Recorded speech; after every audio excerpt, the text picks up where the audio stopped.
Hey boys, and welcome back to another Bleach Brave Soul video. And today we have a special kind of video where I actually haven't done this on a channel before. My 10 favorite characters in Bleach Brave Souls. And obviously with the nature of this video, if I don't own said character, they unfortunately won't be able to make the list. And before we do start the top 10, I want you lads to try and guess what my top 10 characters might be. And also, if you want to join in on this video, let me know in the comments below who your 10 favorite characters are in this game. Because obviously, you know, with characters, it's always a joyful moment. Trying to pull for a character, you finally pull them, and they make you feel immortal. Souls, we're doing this. This video is brought to you and sponsored by Bleach Immortal Soul. Bleach Immortal Soul is an all-new officially licensed RPG mobile game featuring voice acting from the original anime. With epic Bankai releases and full-screen effects, get ready to dive back into the world of Bleach with action-packed battles and all the characters you know and love. Bleach Immortal Soul also allows you to revisit the story of Bleach in a new, unique, and engaging way. One of the unique features that I personally enjoyed while playing through the story was how you can actually upgrade your Ichigo based on the progression of your story. You really do feel accomplished once you beat Byakuya and finally unlock that Bankai Ichigo skin. Now, with all Hero Collector games, you might be wondering, does Bleach Immortal Soul have characters? What kind of question is that? Of course it's got characters. We got Soul Reapers, Visors, Espadas, we even got Kon. And most importantly, we even have waifus. You want Orihime? We got her. You want Nelio? We got her. You want Nelio with horse legs? We got her. You want this now? We got. And since Bleach Immortal Souls is a strategic character-based RPG, there are many cool and different team compositions that you can use to take on many of the modes this game has to offer. For example, the team on screen right now is a team that I've been using to take on many of the events in this game. And even with all those stuff, we still have new updates being released in this game. New PvP game modes like Kenpachi's Carnage, new story mode which is just starting the Aranka arc that we all know and love, new characters, the Visors just arrived and new Espadas are just starting to get released now. And to top it all off, to make it worthwhile for you lads, if you do use the code on screen right now, you will have access to a free multi where hopefully you can get some of the characters you want. So that's it for Bleach Immortal Soul. If you do want to try the game yourself, the link will be in the description. 私のシュリフトは B、ザ・バランス。我が身の不運はさらなる不運としてお前に降り注ぐ。Starting off the list with number 10, we have Drugum. Now, the reason why he's number 10 is because I only ever use this character in PvP. For PvE, I don't think I've even used him once, and nor will I ever will, because he's not a PvE character. But as we all know, many videos, like even outside of me, with other content creators, we've all shown that Drugum is by far broken, unbalanced in PvP, and it's not even fair. Literally, my video, when I did showcase him, I called it literally unfair, because that's what it is. He can easily 1v3 teams, max transcendent teams, and honestly, because of that, it's fun using this character. I'm gonna be honest, right? Now, I'm not one of those sad sods that put Drugum on the side. I make sure he is in the middle, so if you do go against my team, you know what you're going against, right? But yeah, just having him in PvP just makes it somehow fun. I don't know. I never thought I'd be saying PvP is fun in 2020. Now, obviously, PvP does have its problems, but this character on your team pretty much guarantees yourself a win if you do go against someone that doesn't have Drugum. And surprisingly, not everyone does. I honestly went against more people that didn't have Drugum than people that did have Drugum, and I'm in Lieutenant's League, about to get promoted this week to Captain's League. So yeah, this character absolutely broken. If you don't know why he is broken, by the way, it's mainly because he does have a 10-second invincibility, and anyone that does do damage to him, 20% of that damage does get reflected back to him. So yeah, character, Drugum, broken. Honestly, one of my favorite characters in the game just because of how OP he is in PvP.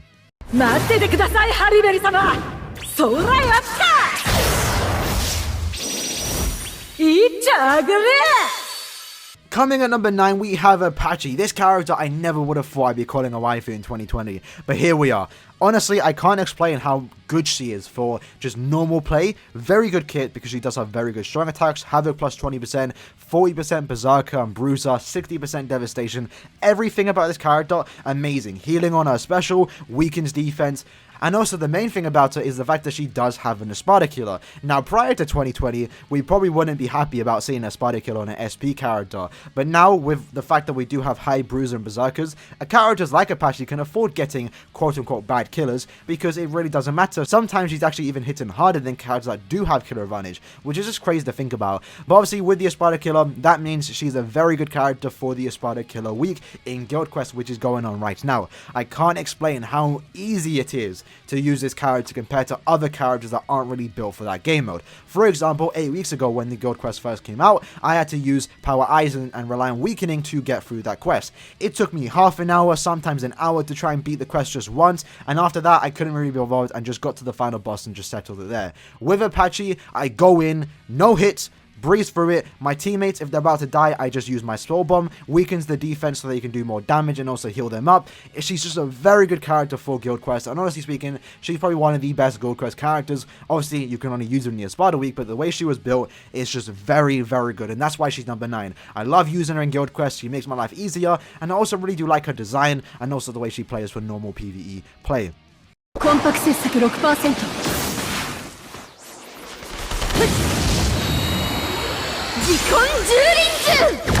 Number 8 is going to 1000 Year Blood War Nemu. Now, I'm very fortunate to have a 5 out of 5, and that's one of the main reasons why she did make this list. Because since I do have a 5 out of 5, and with 500 SP, I do find myself using her in a lot of content to try and speedrun stuff, right? With 3 flash steps, Revive on special, Havoc plus 20%, Bruiser plus 20%, Berserker plus 20%, very good strong attacks. She's amazing. That's just all it is. And she is also a waifu, right? Nemu, thick fires, we all know about it. Design, artwork, amazing. Everything about this character is good. And she's also coming up to a year at this point. I believe in a month and a half time she will be a year old, which is quite crazy to think about. Having said that, she's still the best power holo killer character in the game. She was the best power character in the game on her release, and she's just a treat to play around with, right? And also, still to this day, one of the thickest characters in Bleach Brave Souls, although she does have some competition. So yeah, that's Nemu. She is number 8. Now let's move on to number 7. 耐え難い天の座の空白の終わり。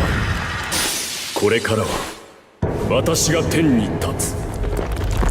Number 7 is going to Fierce Battle Aizen, a very, very good character. Now, he isn't the best, he isn't really the amazing character, but he's still very, very good. He can still clear content with ease, right? And that's all you can really ask for a character. Now, why is he this high? Well, it's Aizen. I am a fan of Aizen, and I don't have the Muken Aizen, who probably would have made the list if I did have him. Unfortunately, when we did pull for him yesterday, I did get shafted. That being said, this Aizen came through on the first part of the anniversary. Maybe it's recently biased why he's this high, but that being said, I got him from my first ever Aizen animation, which was kind of funny, right? My first Aizen animation got me an Aizen. Kind of ironic, I guess. But that being said, gameplay wise, very, very good. I like his model. I do like the fact that it's an Aizen with the glasses on, and then when you use his special, he flicks back the hair, takes off the glasses, an iconic moment in the Bleach franchise. And I really do like that this character kind of imitates that vibe. A very fun character to play around with. I've been using him to farm link slots all week, and honestly might be one of my go-to tech characters in the game. There's someone a bit higher than him, and you'll see that in the video, but he is the newest character that I've been playing around with on this list, and he might be higher if I ever decide to remake this list again in the future. But for now, he is number 7, a very fun character to play around with, and yeah, that's Fierce Battle Aizen. I am NumberOne Zanpakuto Creator! ジャンボクの刀は一振り一冊さ。 Number 6 is going to the number 1 Zanpakuto creator, Uetsu Namae. This character, very, very good and also very, very fun to play around with. Now, the main reason I'm including him is because obviously he is a flurry character with guard break. That combo is one of the nastiest combos in the game, and that combo alone just makes you fun to play around with. Now, you know me, I've said it multiple times, I don't like using Ned characters in PvE content that don't have guard break because it just means they're a hassle to use. I go wait for my strong attacks to come back, and with this character right here, I don't have to worry about that. All I gotta do is just run up to them, press my NAD button, and boom. They're dead. They get one-shotted because of how good he is. Now, another thing about this character, which I do like, is that he's voiced by Speedwagon. As you all know, I'm a massive JoJo fan, and him being, you know, voiced by Speedwagon just meant I wanted to go for him in general, right? Same goes for Bazby. Now, Bazby isn't on this list because I don't have him, but I also want to go for Bazby because he is voiced by Josuke. So Namae being voiced by Speedwagon was just a meme come true, and I really do feel like Uetsu's voice actor, Speedwagon's voice actor, really nailed the job of Uetsu, and hear him say those English quotes is just, even when I'm using my strong attack, it's just a pleasure using this character. So he's number 6, very good, one of the best night characters in the game, also one of the most fun characters to use in this game, Uetsu Namae. わらわは仕事が早いのが売りでな。千住丸の名は伊達ではないぞ。 Number 5 is going to Senjumaru, a very, very good character, very fun character. In my opinion, she's one of the better hot characters in the game. That being said, one of the main reasons I do like her and include her in this list is because it's Senjumaru. I'm a fan of Senjumaru, not the biggest fan, but I am a fan of her nonetheless. And her gameplay is just very, very fluid, right? She basically almost plays the exact same as Aizen. Only difference is that she doesn't have a transformation special, but she also does have a better first strong attack. And also, one of the big things about it is the fact that she can inflict laceration on mind Aranka enemies wise more so than other enemies, right? If you are a Mandaranka enemy, then if she's hitting you, there's a very good chance she's inflicting that laceration, and if she does do that, then she does more damage to those enemies. It's a very cool character design. We haven't seen a character designed like her since then. We had some similarities with Basby having the increased chance to inflict burn on certain enemies. He didn't get the extra damage, however. We did have Shinji that does extra damage to confuse enemies, but he doesn't increase the chance to inflict confusion. So I believe she's the only character with that combo. It's a very cool combo to play around with, and I really do like her design. I like her non-attack string. I like her strong attacks, how it's like, it's basically not her even attacking, it's the little minions coming out. She's a very cool character. She has the drip, and that's why she's number 5.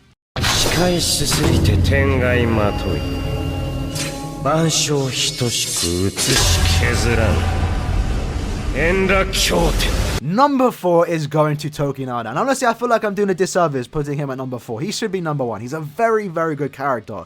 So why is he this high? Well, similar to Oetsu, he just has a drip that's almost unmatched, right? Voice actor, top tier. I don't know the voice actor's name, but the voice acting talent from that voice actor is amazing. Similar to all the other voice actors in the game, his voice, just specifically the Tokinada voice actor, it just has a different sound to it that just feels pleasing to listen to. That sounds kind of fruity, I understand that, but I know most of you will agree with that. That aside though, character-wise, similar to Oetsu, is a flurry character with guard break. The only difference is Tokinada is a ranged character, and that's a big difference. Now, with Oetsu, I wouldn't really take him to co-op, but with Tokinada, I will take him anywhere. I've done many videos in the past with Tokinada, one of my favorite characters in the game today. He might have been number 1 if I did make the video a couple months ago, but you can see from my channel, I took him into PvP, I've cleared every warrior's path floor with this character, at least the ones he could go into, and yeah, there's literally nothing this character can't do. A treat to play around with, and also visually an amazing character. When he does transform, like I remember the first time seeing his strong attacks,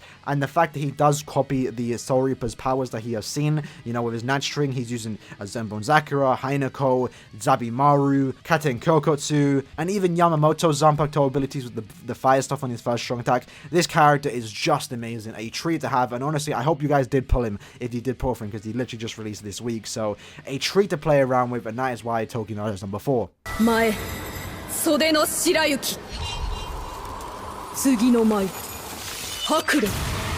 Number 3 is going to the Tech Rukia. Now this character, I don't know what it is. I'm a Rukia fan at the end of the day, but I'm not the biggest Rukia fan. I wouldn't say Rukia is my number 1 waifu. I really don't know what it is. I can't describe why I like this character. When she came out, I was excited for her because we finally got a tech character with the Hollow Killer that was finally better than Fullbring Ichigo, and she's just amazing to play around with. First, strong tech is a beam, second is a 960 in front of her, third is a full screen. Now she doesn't have the most broken abilities, but she is still a solid character to this day. And also, I would have preferred it if it was a Fullbring form, but I don't know what it is. I honestly can't explain why she's number 3. I just really do like playing with this character.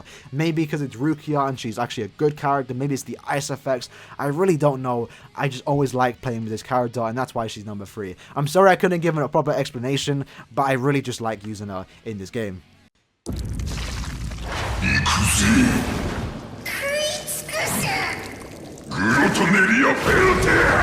Number 2 is going to Can't For Your Own World Aaroniero.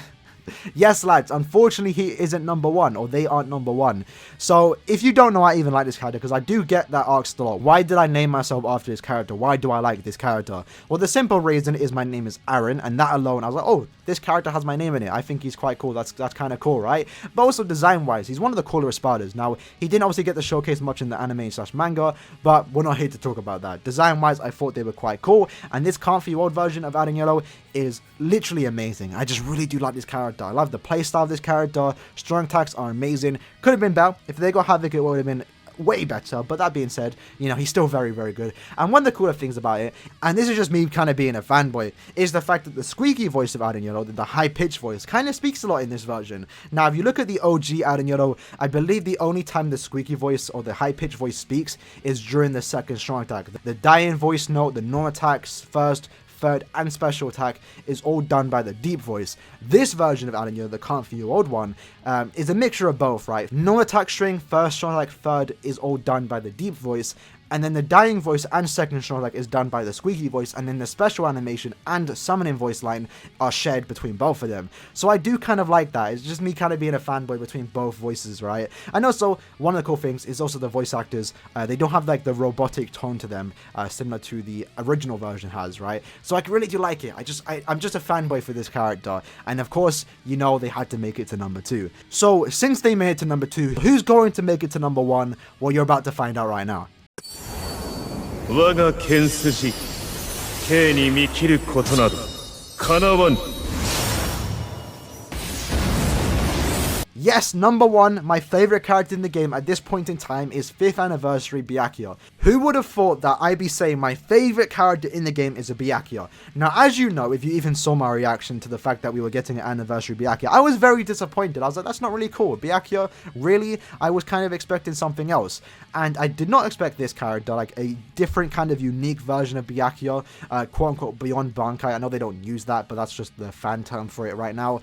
But this character, amazing. His playstyle is so good. I know he does have a meh first strong attack, and that is a range collision, but that strong attack, that first and third combined, is just a nasty combo. I really do like it, and it's mainly his second strong attack that he even made the list. He's such a fun character. Now, it could, similar to other characters, be recency bias. I literally just did pull him. It took me 5 KOs to pull him, so you know I'm going to use this character, but he's such a treat to use. Having 2 killers, having sharpshooter, this character was a breeze to use in the extreme card that just came up. He's a very good character, and had I pulled Ichigo, he might have even made the list too, but unfortunately I didn't get him. But yeah, that was my 10 favorite characters in Bleach Brave Souls at this point in time.